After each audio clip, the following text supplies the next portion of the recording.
Back pain sucks. Alright guys, we have another episode. On this episode, I want to talk about beds and futons. So as you know, futons are what basically are referred to as Japanese beds. They're on the ground. They're basically like there's padding and your comforter and stuff like that. However, there's no box spring, etc. And obviously you have your bed, which is a bed, Western style bed. So I'm going to tell you about my time that I first came to Japan, right? I went into my apartment, there was no bed, and there was a very, very thin futon. Well, I assumed it would be okay, because I'm like, well, you know, everyone kind of sleeps on futons in Japan, right? So this should be alright. Well, no, I was very, very wrong. The first night I had really bad backache. I woke up like several times throughout the night.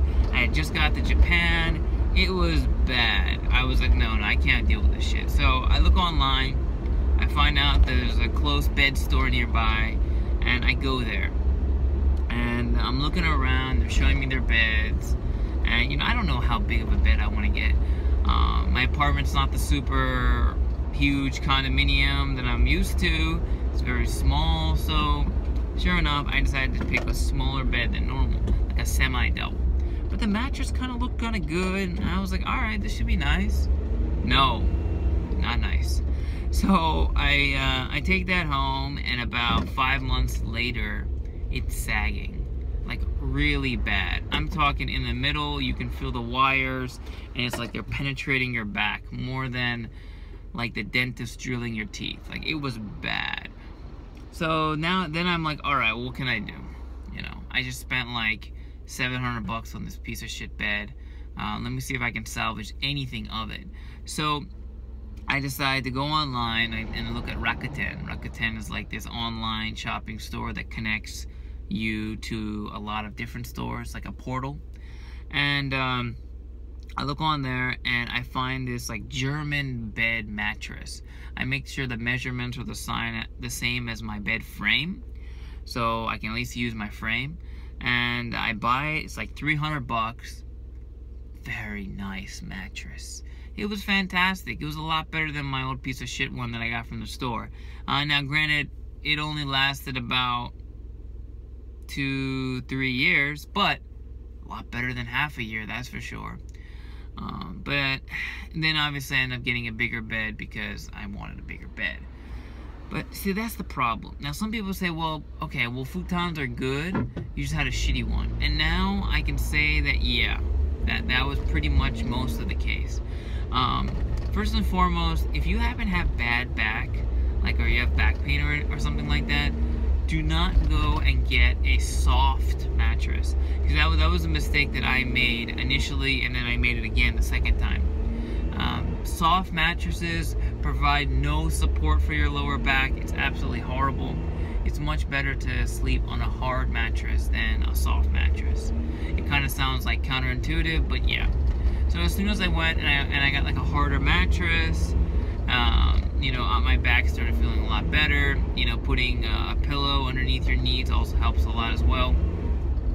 But nonetheless, you know, on the fight, bed versus futon. So the benefit of futon is that obviously, if you live in the bigger cities, you're gonna have a very small room. I mean, it's possible that you might even only have one room, and you'll have to use that as a multi-purpose room, you know, guest, living room, kitchen, dining room, whatever, bedroom. So in that case, a futon would be better, because you can simply just, you know, pack it up and just put it away somewhere, right? And you can also like hang it outside, and you can wash it, etc. Can't really wash a mattress, right? And the amount of dead hair follicles that are actually on it, if you really think about it, probably would gross you out. But nonetheless, they're basically the same cost, especially if you want to get a good futon. It is interesting to note that, like, in the classroom, usually during introduction, I always ask, like, oh, who has a bed and who has a futon? And you kind of get a little bit of animosity from the people who have futons towards the people who have beds. you know, in Japan in general, a lot of Western things are perceived to be cool or hip. So it's almost like the people who have like money or their family's a little more well off, they tend to have Western style beds versus the other individuals who have the futons. Now, this is obviously my own hypothesis. However, it is interesting that seems to be the case. So I'm curious, if you're living in Japan right now, which do you prefer? Which one are you using? If you're coming to Japan or you're planning to come to Japan, have you thought about bedding? Have you thought about whether you're going the bed route or the futon route? I'd love to hear it. If you have any questions, comments, etc., just, you know, do it right down below. If you have any questions about any of my other videos or anything about Japan in general, feel free to, you know, write down it below, and I'll get back to you as soon as I can. Alright guys, once again, thanks for watching. Bye.